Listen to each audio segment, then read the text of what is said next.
Welcome in our next video of class 11 biology. In previous video, we have completed many branches of pure biology such as cytology, histology, physiology, morphology and anatomy. ठीक है, in short में आपको थोड़ा सा इसको revise करा दूं. Cytology means study of cells and their structure. Histology means study of plant and their types. Study of tissues and their type. And physiology में हमने क्या पढ़ा था? Various types of life processes. Study of various types of life processes. Morphology means external structure of an organism. Plant भी हो सकते हैं, animal भी हो सकते हैं. Anatomy means study of internal structure of an organism. ठीक है, तो ये कुछ ब्रांचेस थी जो हमने प्योर बायोलॉजी में देखी थी. Some other branches of pure biology, for example ecology, the branch of biology. What is mean by ecology? The branch of biology that deal with the study of interaction between living organism and its non living environment. ठीक है, फिर से ध्यान से सुने. Ecology means the branch of biology that deal with the study of interaction between living organism and its non-living environment. ठीक है, मतलब इकोलॉजी में हम लिविंग और नॉन लिविंग के बीच में जो इंटरेक्शन है, लिविंग और नॉन लिविंग के बीच में जो इंटरेक्शन है उसके बारे में हम स्टडी करेंगे. ठीक है, इसलिए इसका नाम पड़ा है ecology. Next important branches of pure biology, palaeontology also known as palaeobiology. ठीक है, the branch of biology that deal with the various form of life. ठीक है, the branch of biology that deal with the various form of life. ठीक है, that have existed in past. ठीक है, and only the fossils are available now. मतलब ये biology की ऐसी ब्रांच है जिसमें हम लाइफ के वेरियस फॉर्म स्टडी करते हैं, है ना. और जो अब क्या हो चुके हैं, एग्जिस्ट हो चुके हैं, उनके सिर्फ हम फॉसिल्स अब हमको अवेलेबल है और उनसे हम उनके बारे में स्टडी करते हैं. जैसे आपने कुछ ऐसे एनिमल जो आज एग्जिस्ट हो चुके हैं, मतलब आज नहीं है, एक्सटिंक्ट हो चुके हैं, विलुप्त हो चुके हैं, है ना, उनके बारे में भी आप जानते हैं, सुनते हैं. तो उनके बारे में कैसे हमको पता चलता है? उनके हमको फॉसिल्स देखने को मिलते हैं. ठीक है, जैसे डायनासोर्स नहीं है आज, है ना, तो डायनासोर्स हमने कैसे जाना कि डायनासोर्स हुआ करते थे या ऐसे हुआ करते थे. ठीक है, ह्यूज साइज. ठीक है, तो ये हमने कैसे जाना? ये हमने फॉसिल्स के स्टडी से इस चीज को पहचाना.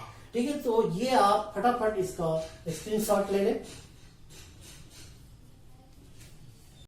Next branch of pure biology is embryology. देखिए, next branch of pure biology is embryology.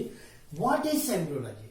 The study of fertilization, growth, division and differentiation of the zygote into embryo is called embryology.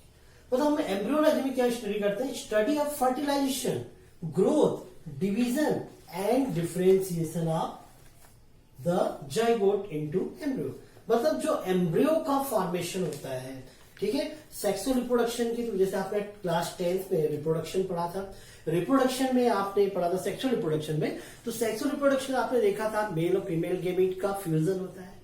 After fusion of gametes zygote is form and zygote undergoes in embryonic development to form embryo and embryo develop into new individual. ठीक है, ये sexual reproduction में होता था. तो embryology में embryo का जो डेवलपमेंट है, ठीक है, फर्टिलाइजेशन से लेके फर्टिलाइजेशन, फिर उसकी ग्रोथ होती है, जाइगोट फॉर्म होता है, फिर जाइगोट का जो एम्ब्रियो में कन्वर्ट होना और एम्ब्रियो का डेवलप होना क्या कहलाता है? एम्ब्रियोलॉजी. नेक्स्ट ब्रांच है evolution. Most important branches of pure biology. इस इवोल्यूशन को आप क्लास 10 में पूरा एक यूनिट ही है, उस यूनिट में आप इवोल्यूशन को पढ़ेंगे. ठीक है, थोड़ा अभी क्लास 11 में भी है इवोल्यूशन, वो भी आप देखेंगे. What is the mean by evolution? Evolution is the branch of biology that deal with the study of various form of life. That deal with the various form of life. Life के various form की हम study करते हैं evolution में. ठीक है, and the changes among the organism brought about changing of environment. ये सिर्फ डेफिनेशन ही नहीं है, हमको इनको समझना भी है, ठीक है।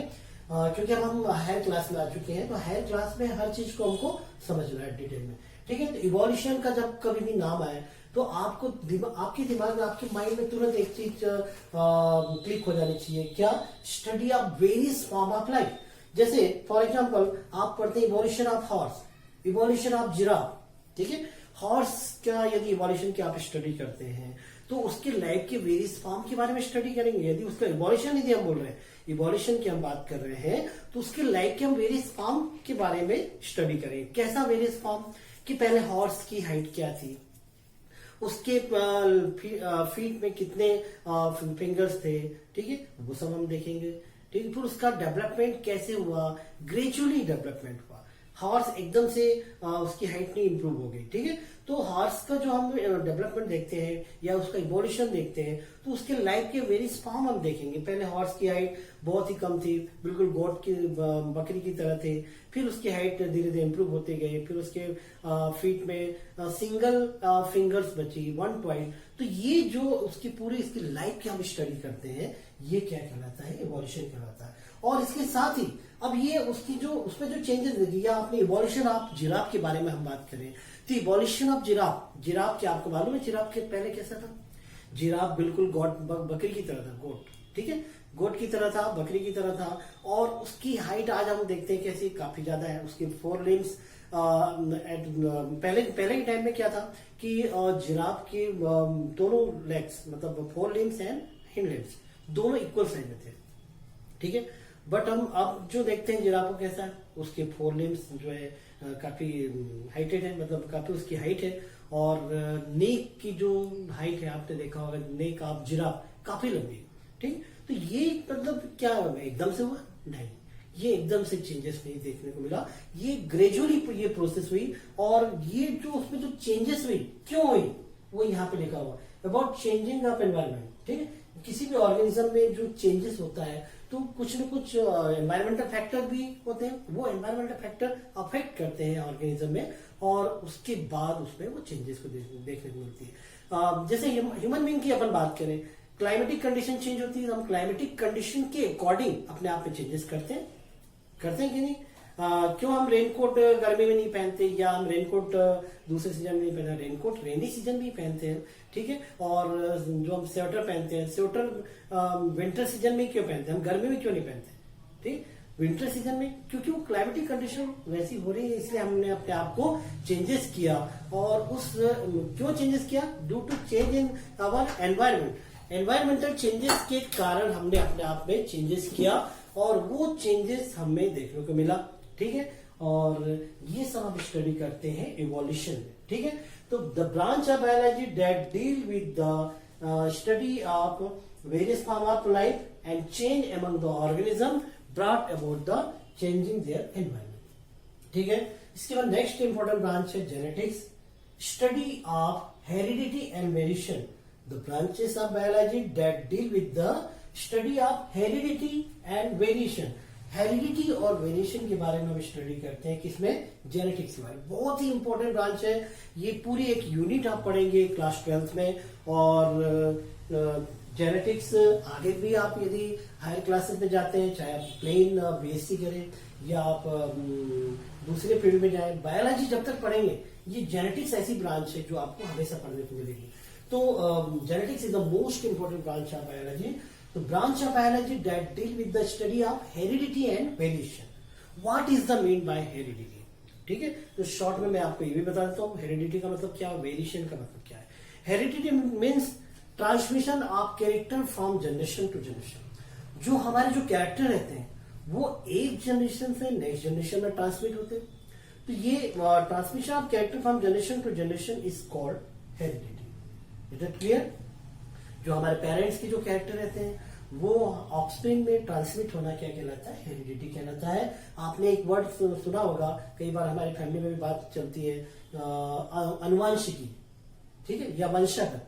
तो ये जो वर्ड है ये हेरिडिटी के लिए यूज होता है। वेरिएशन का मतलब क्या है, ठीक है? और differences found in closely related living organism. Differences found in closely related living organism is called variation. ठीक है, तो हेरिडिटी और वेरिएशन ये दो इंपॉर्टेंट चीज है जो हम किसमें स्टडी करते हैं, हेरिडिटी और वेरिएशन को जेनेटिक्स में स्टडी करते हैं। ठीक है, आप सब कुछ भूल जाए लेकिन आपको इतना मालूम रहना चाहिए कि जेनेटिक्स में हम क्या स्टडी करते हैं। तो हेरिडिटी और वेरिएशन ये आपको दो चीज याद रखनी है। हेरिडिटी का मतलब मैंने बताया transmission of character from generation to generation, and variation means differences found in closely related living organism is called variation. किस तरह का डिफरेंसेस, कैसे क्लोजली रिलेटेड लिविंग ऑर्गेनिज्म है? जैसे आपने देखा होगा ह्यूमन बीइंग है, हम सभी ह्यूमन बीइंग है। ठीक है, तो हम सभी एक जैसे नहीं, ह्यूमन बीइंग होने के बाद भी हम एक डिफरेंस है। यदि यहाँ पे 25 बच्चे यदि बैठे हैं तो 25 बच्चे सभी डिफरेंट एक दूसरे से। चलिए ये तो हमने बहुत दूर की बात करी, हम और थोड़ा क्लोज हो जाते हैं, हम अपनी फैमिली पे आते हैं। जैसे हमारी फैमिली में हम यदि 2-3 ब्रदर सिस्टर है, ठीक है, सपोज हम 2 भाई बहन है, तो दोनों एक जैसे दिखते हैं क्या? बहुत रेयर होता है ऐसा कि मतलब ऐसा देखने को मिले कि ब्रदर सिस्टर दोनों एक जैसे दिखते हैं, है ना? डिफरेंस होता है, काफी डिफरेंस होता है। जबकि दोनों एक ही पेरेंट के बच्चे, तो एक ही पेरेंट्स के बच्चे होने के बाद भी उनमें ये डिफरेंस पाया जा रहा है। तो ये जो क्लोजली रिलेटेड लिविंग ऑर्गेनिज्म जो हम डिफरेंस देख रहे हैं, that is variation. Is that clear? तो study of heredity and variation is called genetics. तो ये यहां तक आपने नोट कर लिया होगा, नहीं किया है तो फटाफट स्क्रीनशॉट ले लीजिए आप। तो इतना आपने सबने नोट कर लिया है, स्क्रीनशॉट ले लिया, वेरी गुड। ठीक है, we will continue next topic in next video. Okay, thank you.